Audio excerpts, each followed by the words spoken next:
Na yakwada sorry ya na bibia na sabe pono. Pono na nkofo. Is that Barbie Dapper? Barbie. Yeah. Yes. Now, pono na nkofo she. Were you aware of that situation? Because me want to be say me friend to that is a very ridiculous question to ask. Was I aware? How can I be aware of that? No, I was asking if you were watching that very day. If so, now So let me tell you what happened that day. So the president was going to address the nation that day, right? So I got information from the Jubilee House around 6 p.m. that the president would be speaking at 10 p.m. So I immediately alerted the office that the president will be speaking at 10:30 p.m. So make sure that whatever program is on, you take it down and take the president's address, live. And so I tuned in at 10 because I got home around 8, took a shower, and then I started reading a book that I recently bought. So I read the book for about an hour, and then I went up to my room.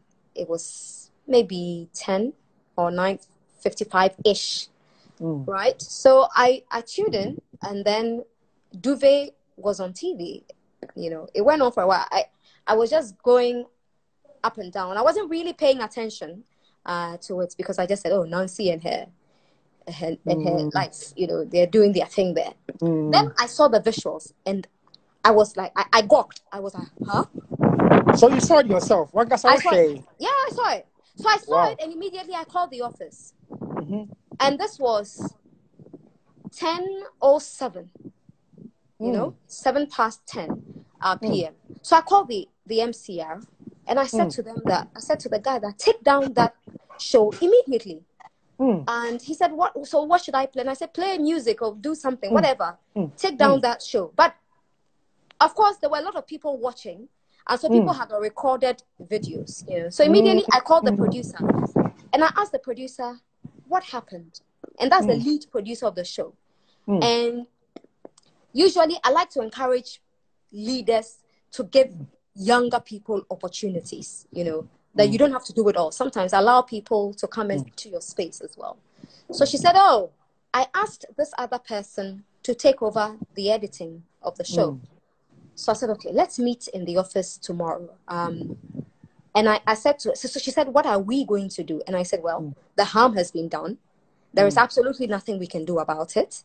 The most sensible thing to do is to apologize to our viewing public, because this is a blunder. So the next day, I want to understand what happened, how that video ended up on the screen. I don't want to get into the details of it, what happened at the meeting, but I can tell you for a fact that it was a sabotage. Somebody, it was a sabotage. I've dealt with it. I noticed that I didn't notice. People called me, oh, Nanaba, they said you show porn. And I said, do you honestly? I don't even watch porn.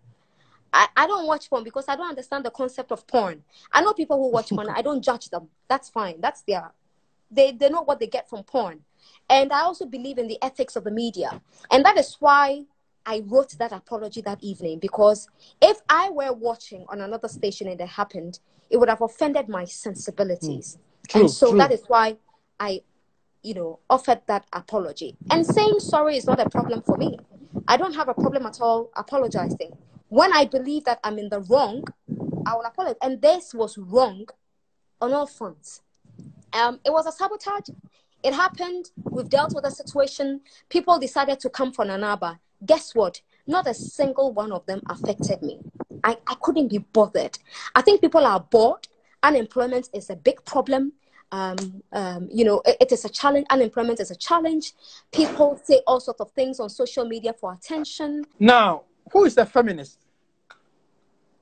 That's an interesting question.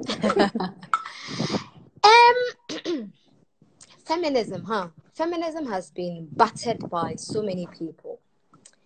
And a feminist is anyone who believes in equality. So you don't have to be a woman to be a feminist. There are men who are feminists. You believe in equality. You believe that men and women should be given equal opportunities. So if it comes to education, if boys are going to school, girls must go to school too.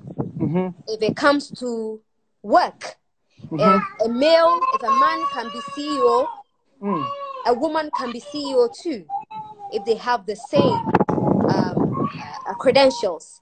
If the woman has better credentials than the man, and the woman is competent, the woman should occupy the position. If the man has better credentials and is more competent, the man should occupy the position. So feminism is about equality of sexes. I've seen people, there is a big difference, and I have to say this, that I see commentary on feminism, and it breaks my heart that I just say that people don't understand feminism. We abuse the word.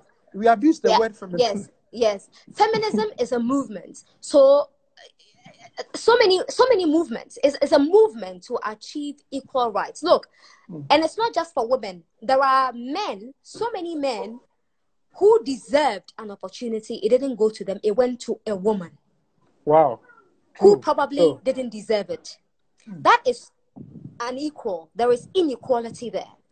Do you get it? So feminism is more about equality of sexes. But yes, you find more women leading it because you realize that across the board, it is women who are most of the time disadvantaged. But there is a big difference between feminism and misandry. So explain that. Misandry. Misandry. M-I-S-A-N-D-R-Y. So there are people who are misandrists. Misandrists are people who just hate men. They just, like misogynists. And misogynists, they just don't like women. Misandrists, they don't like men. There's a difference between being a feminist and being a misandrist. There are some women who just hate men. Anything a man annoys them. There are some men who just hate women. Anything a woman annoys them. Misogynist. So you realize that maybe you, Kobiche, you are in an organization and you feel that you've reached the point that where you become a general manager. They put you in charge and everybody's that you find well somewhere because but people need to take out their rose tints and see that you are competent. You deserve the job. And it's the same way. If a woman takes it, a woman is there because of merit, not because... And it's so stupid when you hear people say that a woman at the top slept her way through to the top. But nobody says that of a man who is at the top. If a man is a CEO, no one will say that he slept his way to the top. Why? Don't men sleep around too? Men sleep around too. Women sleep around too. Who are the men sleeping with? They are sleeping with a woman. So men can also sleep with a woman to get to the top? No, I'm saying that nobody sleeps to get to the top. But it is the usual nonsense people like to throw about. When they see a woman at the top, their first conclusion is that she slept her way to the top. But why don't you think the same way when it's a man at the top? That is basically what I'm trying to say. But I'm also saying that there is a difference between feminists. The reason people can't stand feminists, and those people are blind because what they really hate is actually not feminism. There are women who just get up and they insult men for no reason. They're insulting men for no reason. They're just misandrists. There are men who wake up in the morning and they're insulting women. They're just misogynists. You know, it's either black or white. You know, there's no gray area in feminism. So you're either a feminist who believes in equality, or you are just on the side, a misandrist or a misogynist. And honestly, I think for women who are working so hard to find their purpose, the usual abuse that you slept your way to the top should not in any way disturb you. Because if you tell me that I slept my way to the top, you are below me. So if you think that I slept my way to the top, start sleeping. What are you waiting for? If it's that easy, start sleeping. I am here, you know, I'm here, you are there. And you are down here accusing me of sleeping my way to here. But you are really down here. So what stops you from sleeping too? That's deep. That's deep. Yeah, sleep as well. and get to the top. If you can't sleep, then find something better to do to get to the top. And so when somebody says that I slept my way to the top, I just look at them and I think you're so stupid. I mean, you are incorrigibly stupid. I mean, this is how you think. This is how your brain works. And the brain is such an important thing to waste. The brain is everything. What you think, you become. And when I wake up and I think that this is where I want to be by the end of the year, that is exactly what my mind will make me do. Nana, yes. Hold on. And shockingly, will amaze you that the people who keep complaining that this person slept with this person, they are just standstill. They are not moving in life. But they keep talking about people. That is why you should ignore them. That is why I pay no attention to them. They are just attention seekers. They find themselves in so much cacophony. They just want to make what's the name? Nana, Mr. Brafune, say you one. They just like to make noise, you know. They make a lot of noise. And you just need to Which one? Cacophony. Cacophony. A lot of noise. Hey, cacophony. Cacophony. Okay. Yeah. All right. So if you are going to the top, whether you are male or female, because the men get it too. You see a man rising and you find a bunch of dimwits sitting somewhere trying to bring this man down. And I say to people, when you see it, ignore. Don't jump into the gutter with people. Because when people don't talk about you, when I realize people are talking about me, I just say, oh yeah, I'm doing something really right to catch their attention. And I don't care. You know, if anybody, so sometimes when people see something and it's Nana's name and they send me messages, oh Nana, don't worry about what you're saying. I just laugh that, oh, do you think me I'm bothered? Most of the time, Kobe, I suddenly say, I don't even see it. Wow. I don't see it. You don't hear too? I don't pay attention. So let me tell you, when I get into my car, right? When I get in my house, I don't listen to the radio in my house. Wow. I don't listen to the radio. When I switch on my TV, it is either football or cartoons. If I'm not watching football, I'm watching a cartoon. I don't like movies, you know. So me start watching cartoons or I'm watching football. If it is news time, I'll tune into the news to listen or watch. When I get into my car and I feel that I want to listen to talk radio, I switch on to BBC. If I want to listen to local radio for news, I'll tune into Star FM or Joy FM. Finished. Someone is asking, so you don't watch GHOne? I do. That's what I'm saying, that I watch the news. I watch programs that I want to watch, you know, but I will not pay attention to gossips. So if it is a program that is about gossip, you will never find me watching it. If it is a kids show, for instance, and if it is on GHOne, why not? I'll tune in and watch. If it is a gossip show, I think it's a waste of my time. I won't watch it.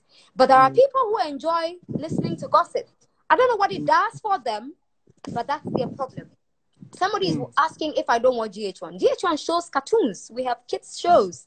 I watch cartoons. I've just introduced, and I realized that a lot of the TV stations in Ghana, not a lot, most of them, all of them, don't have any priority for children. And so when this coronavirus happened, you realize that a lot of parents were at home complaining, my kids, and they can't. So immediately I introduced a kids show, Play and Learn. And it is helping people. Instead of you engaging in dabbling in gossip, you can use your brain for so much. You wake up in the morning and the first thing you should think about is, by the time I come back at 5 p.m., what would I have added to my life or taken out of my life? And people don't have goals. I noticed I have kept a goal book for the last 15 years. When it's full, I put it down and I have a new book. Because every day when I'm getting out of my house, I know the things that I want to do. Yeah, I know the things that I want to do. And somebody will say, oh, Nanaba, she's always on Twitter. I'm not always on Twitter, but I make time for Twitter. So throughout my day's plan, I just say that from maybe 12 p.m. to 2 p.m., I'll be on Twitter. Or 12 p.m. to 1 p.m., I'll be on Twitter. And so you realize that between that time, I'm there responding to everybody tweeting. But at some point, I disappear because I want to So you won't find me all the time on social media. And again, I think that people are living their lives on social media so much that it is exerting so much pressure on them. Now let's talk about curriculum, especially in Ghana or education. Gone were the days. I mean, music and dance was very effective. Reading was very effective. And I'm talking about the government institutions or the government schools. Do you think that our curriculum is really helping the kids growing now? I think the world is changing. And so the pedagogy, the teachings, method should change as well. We're in the 21st century. And 21st century skills are different from what we were born into how many years ago. So the 21st century skills involves a lot of analyzing, a lot of curiosity, a lot of thinking, critical thinking.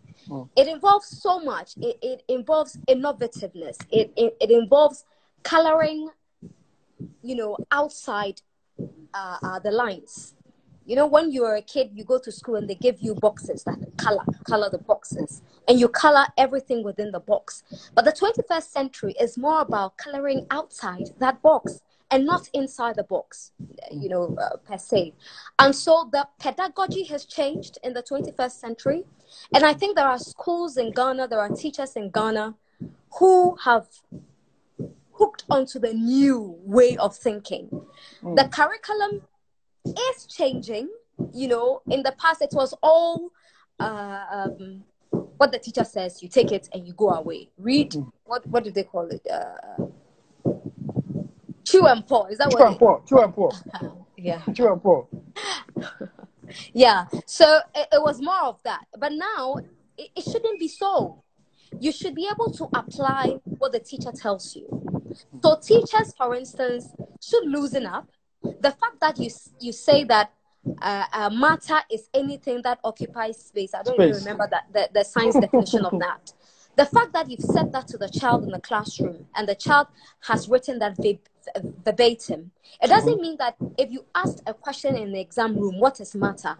The student must write exactly what you told the student to write.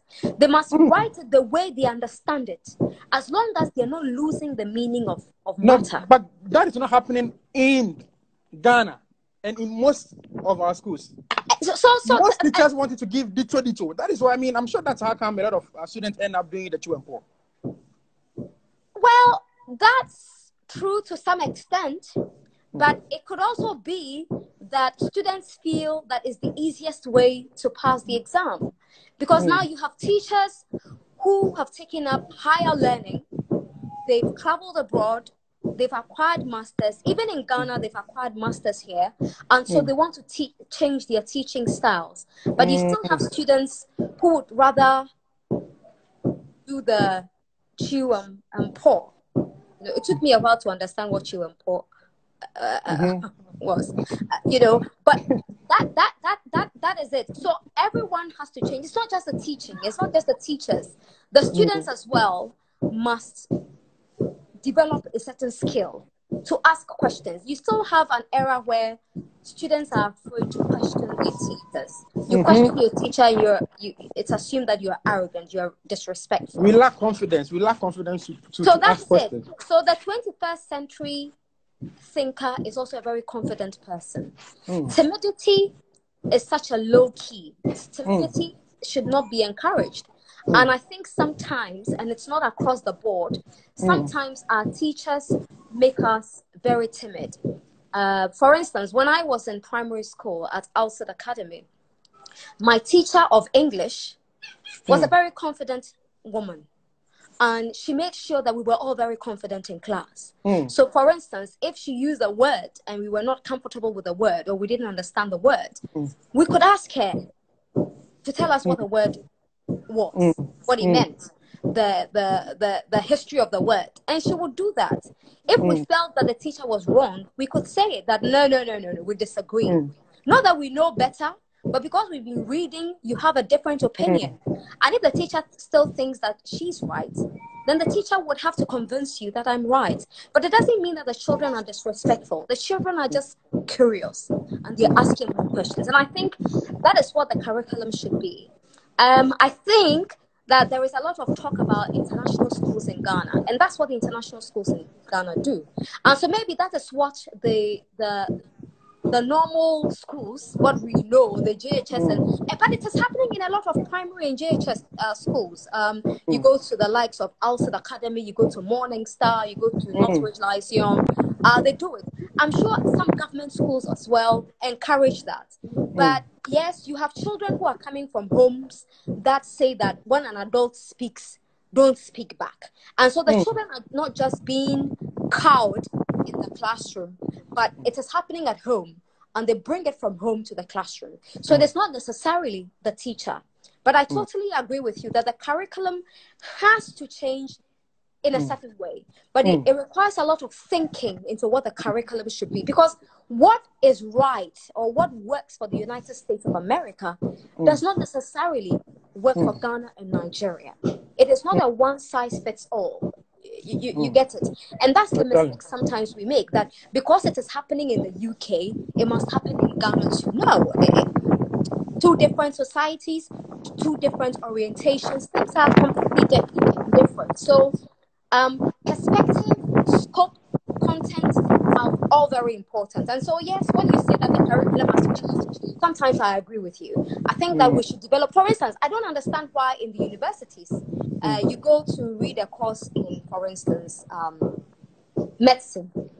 I think that at the bottom line, medical students, accounting students, law students should be introduced to other things as well.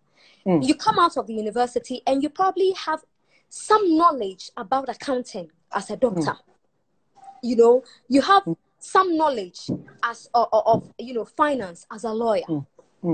You don't necessarily have to go to into financial law to understand finance. So maybe such things should be introduced, but it is not compulsory. I mean, it's a decision school authorities must make. It's a policy decision sometimes, but I think gradually we will get there.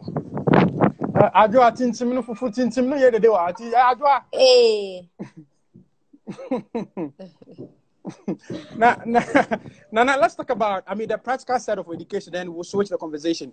Okay. Science, for instance, needs some practical, you understand?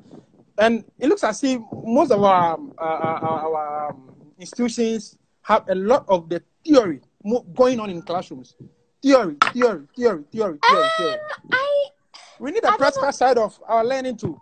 I don't know if that is the case. Remember, I was a science student in school. Wow. Yeah, I read science. I read science in secondary school. Yeah, I read science in school, and we had laboratories. That's crazy. We had laboratories.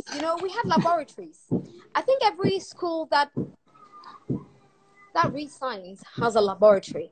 The question is, if the laboratories are well equipped. Some of the laboratories are ill-equipped. They don't have enough. But yeah, I remember titration in the chemistry class. We did practicals. And I think it happens in a lot of the senior high schools. Maybe they need more equipment. But I'm sure some schools have more. Some schools have less. So the practicals happen. But I completely agree with you that the practical side of things is also very important. So for instance, in senior high school, and I'm saying this because my son, when my son was doing his O-levels and then A-levels, he was doing a lot of internships. He did a lot of internships in secondary school. Yeah, he did a lot of internships. So when internship in secondary school? Yeah.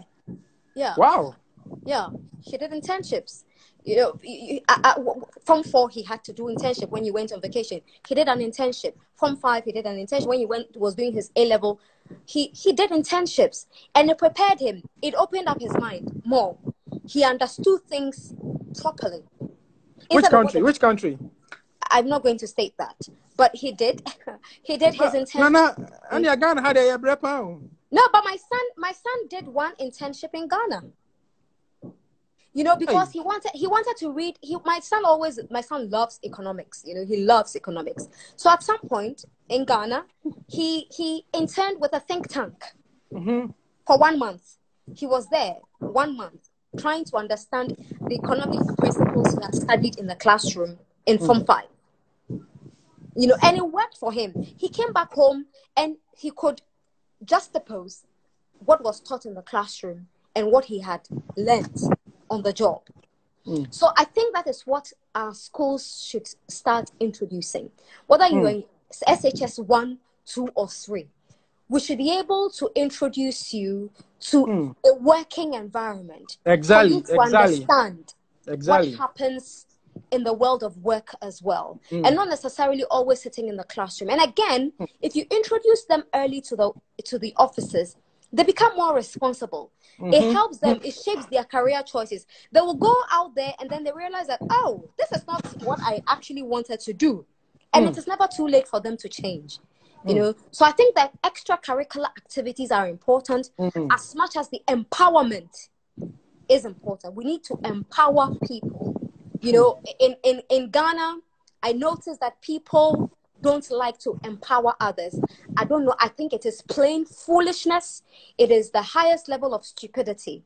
If you cannot empower the next person, you are a major failure. If you acquire knowledge, you need to transfer the knowledge to another person. And I realize that people just can't, you know, inspire others. They just can't empower another person. Thinking that, oh, there is nothing. Life is not a competition. I don't recognize competition, and I think that maybe it is just my mindset. But I have never acknowledged competition. I've never been afraid of competition. I do what I think is right. If I see someone with a potential, the slightest potential, and I feel this is something I can push, I push you. And I don't give a toss in the world what anybody says about the choices and the decisions I make, because I'm fully aware of the pros and cons of the decisions I make.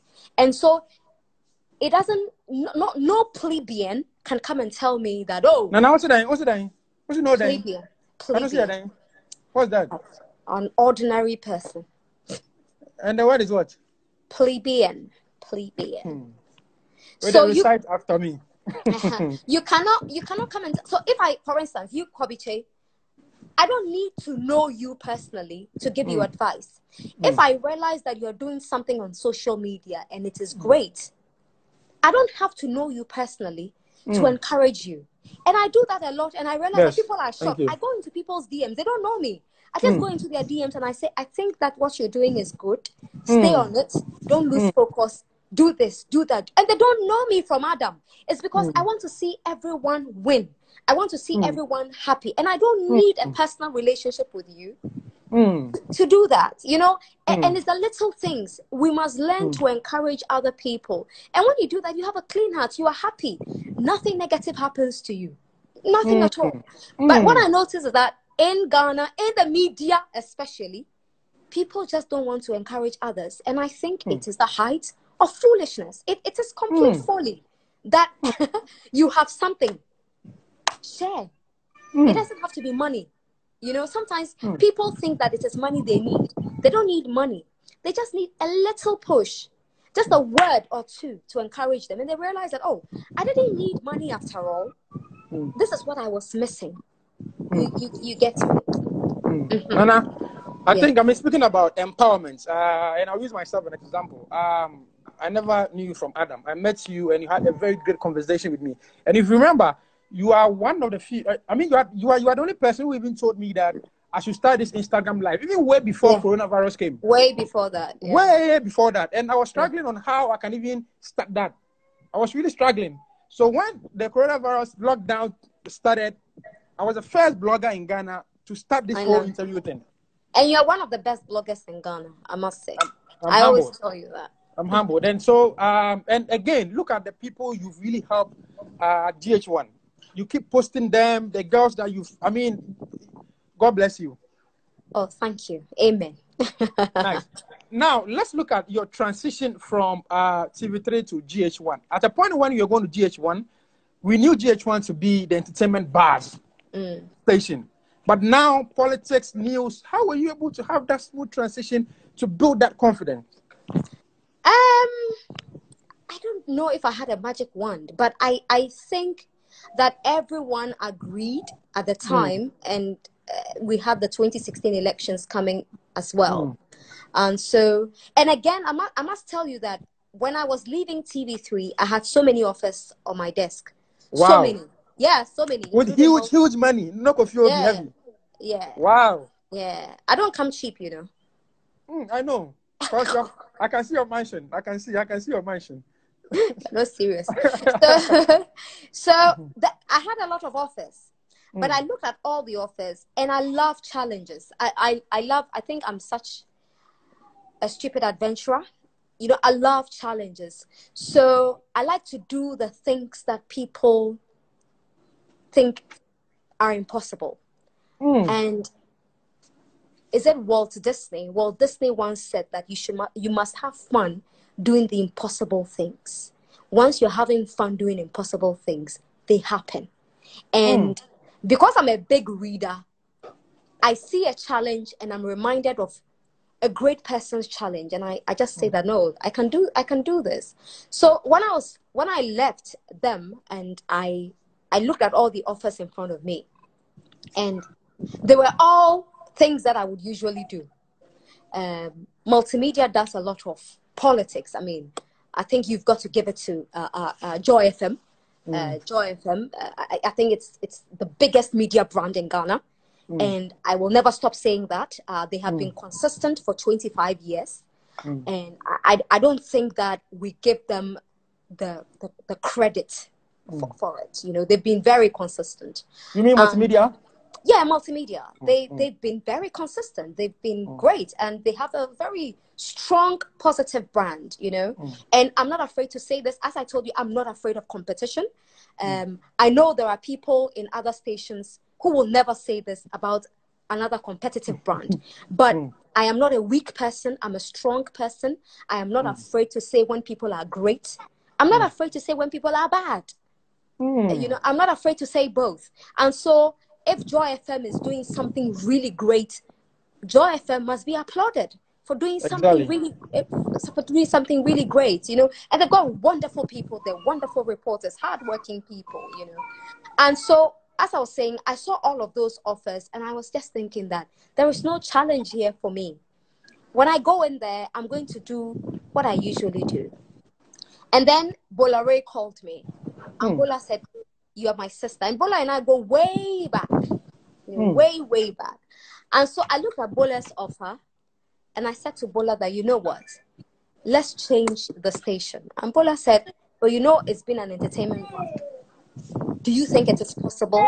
And I said to him that, let's have fun doing impossible things, you know. So that is why I went in for GH1, because I didn't want to be part of numbers. You know, I didn't want to be part of the numbers. I wanted to be part of something new, something different. And that's why I chose to go to GH1.